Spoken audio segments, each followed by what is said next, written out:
have to say all the books make me cry. Not just ones that have anything to do with the book that you gave me. I forget the name of it right now, but I want to say it was On the Night You Were Born. Yeah, tell me, yeah. I like cry, and there's like no theme in there other than like, oh, how beautiful, a baby's arrived. And by the end, I'm like, I can't like get through the end. Yeah. They're all very moving. It's just crazy. Yeah. Because they're not listening to all the words anyway. It's more for you. Is that from me? I think I told you I loved when we did our first seminar with you, and Barefoot, or not Barefoot books, the Tapestry books was there, all their books. I remember reading Little Miss Spider and just bawling, like I was so, loved it. And now that he's here, Yeah. there's parts about Little Miss Spider that I don't really... But that was before you had called. Yeah, before I had told him, I was like, oh, I love this. I mean, literally, I remember bawling. Yeah. Bawling. It was when we first met. I don't know, I thought you were the bravest person I'd ever met. I couldn't stop crying. Heather was buying books. That one part where the bird's crying, no, that's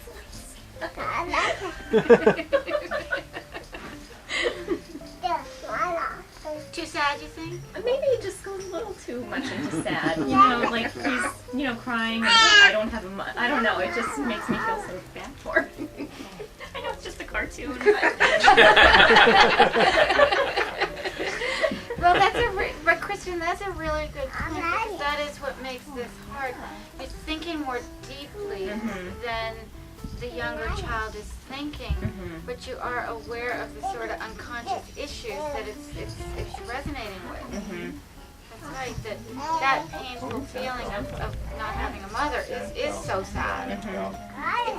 Maybe it's dramatized because it's for kids, but it does touch on the sadness about adoption. And so if you thought about reading it to your kid, you might be thinking it was too sad because you were reminding them or something that it's so sad. But they probably won't get that for a couple of years.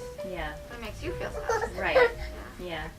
And I guess it is important to acknowledge it too. You don't want to just brush that aside. So, yeah. And to acknowledge, I think, that you feel sad for them.